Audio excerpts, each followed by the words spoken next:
It was a monument to one of our greatest presidents. It was our first transcontinental road. It was a national attraction and a point of local pride. And it was a marketing scheme to sell automobiles. Before it could be constructed, the public would need to be rallied to pay for all 3,389 miles of it.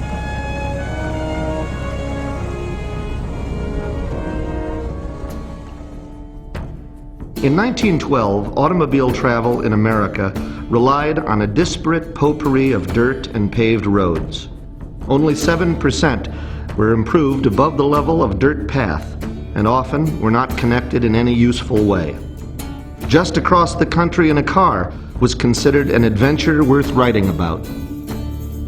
Two men, Carl Fisher and Henry B. Joy, would start a movement to change this.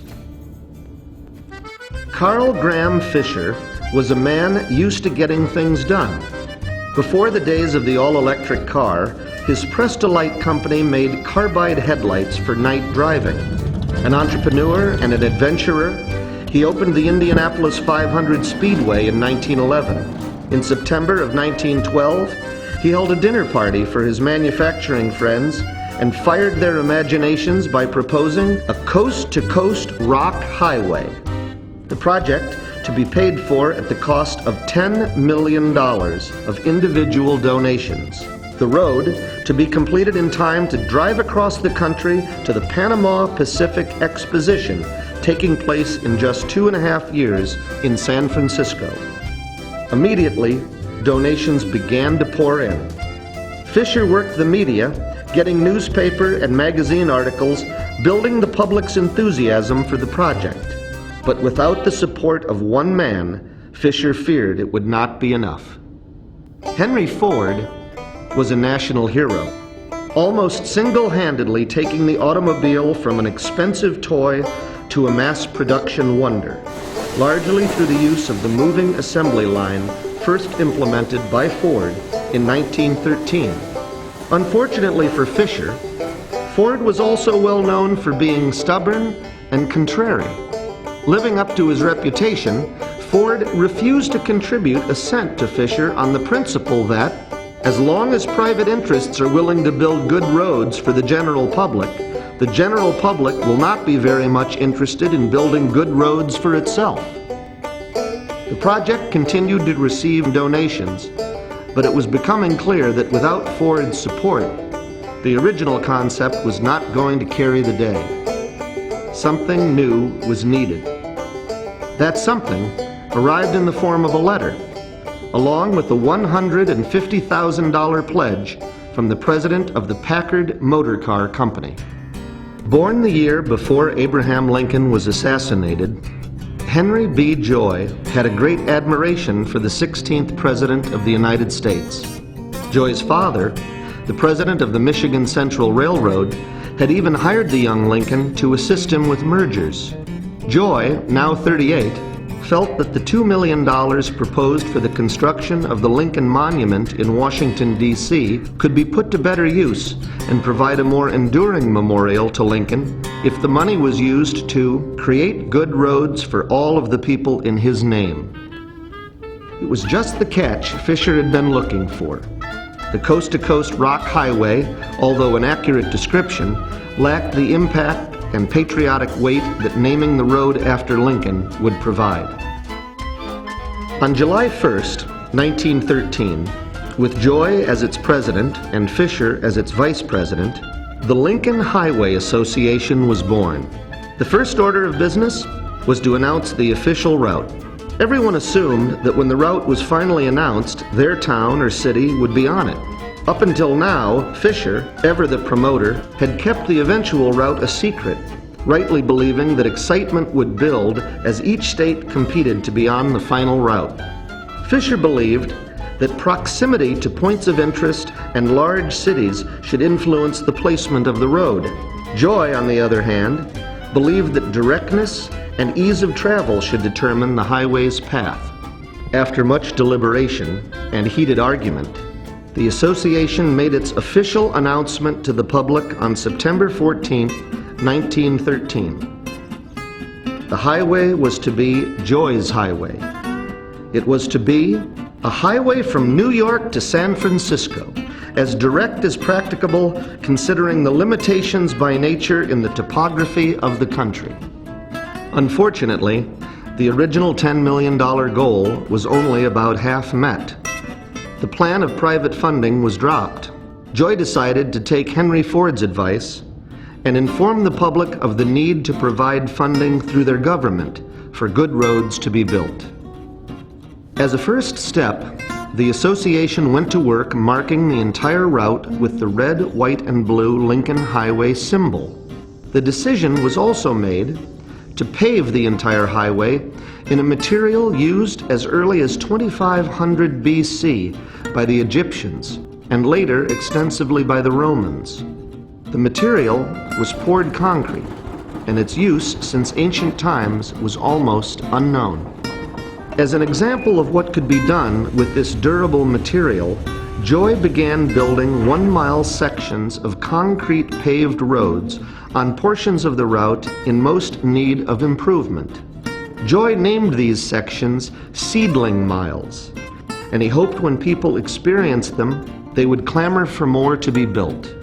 Government help finally did come in the form of the Federal Aid Road Act of 1916, signed into law by U.S. President Woodrow Wilson. The legislation would provide $75 million in matching federal funds to states over a 5-year period to improve rural roads. Though not specified for any one route, it offered hope to the Lincoln Highway Association that serious work would now be achieved. Unfortunately, before the funds could be utilized, America found itself otherwise occupied overseas. Entering World War I in 1917, all work on road improvement ended other than what was necessary to keep them passable.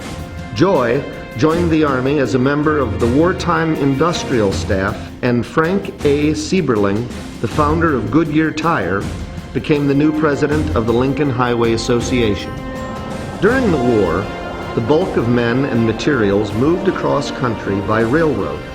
The need for additional modes of transportation was becoming apparent.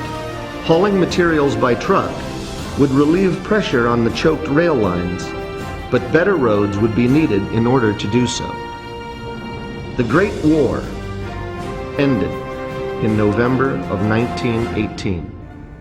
In the summer of 1919, as a test of road and machine, a convoy of 56 military vehicles led by the official Lincoln Highway Packard left from the White House on a trip across the country. Joining the convoy at the last minute was a young Lieutenant Dwight D. Eisenhower. As the convoy moved across country, it was slowed as much by a populace hungry to show its thanks for the men in uniform as it was by mechanical trouble. The convoy arrived 62 days later at Lincoln Park in San Francisco to cheers and fireworks. The convoy helped prove to military leaders the potential of truck transportation and that building good roads was now a matter of national defense. The Federal Highway Act of 1921 again offered $75 million of matched federal funds to states to improve roads. Unlike the pre-war legislation, this money would not be used for the general improvement of all roads, but for the directed improvements by states to create a connected system of highways. Competition for this money was fierce, and the Lincoln Highway Association did not always win the day. Even though the Lincoln Highway was still the most famous and developed route, there were by now hundreds of other named roads all across America. Along major sections, many named highways shared the same routes, each adding its own colored marker where they joined, causing as many as 15 different highway markings on one pole. A movement began by state and federal highway departments to reduce the confusion to the traveler, and by November of 1925, a plan had been put together to make the change to the now familiar numbered highway system. Most of the Lincoln Highway became U.S. Route 30. Though the Lincoln Highway had become a household word and was now nearly fully developed. The writing was on the wall. On December 31st, 1927, the board of the Lincoln Highway Association met for the last time and agreed to cease its active and aggressive operations. As a last act, they petitioned and were given permission to mark the entire route, not as a road, but as a memorial to Abraham Lincoln. On September 1st, 1928, Boy Scout troops fanned out across America and erected over 3,000 concrete Lincoln Highway markers. The freedom of the open road was now firmly established as an entirely unique American culture arose around travel and the automobile. Improvements continued to be made to America's highways. In 1956, the young lieutenant from the 1919 Army convoy, Dwight D. Eisenhower, now president, championed the construction of the interstate highway system. Today, with a length of 46,876 miles, it's both the largest highway system in the world and the largest public works project in history.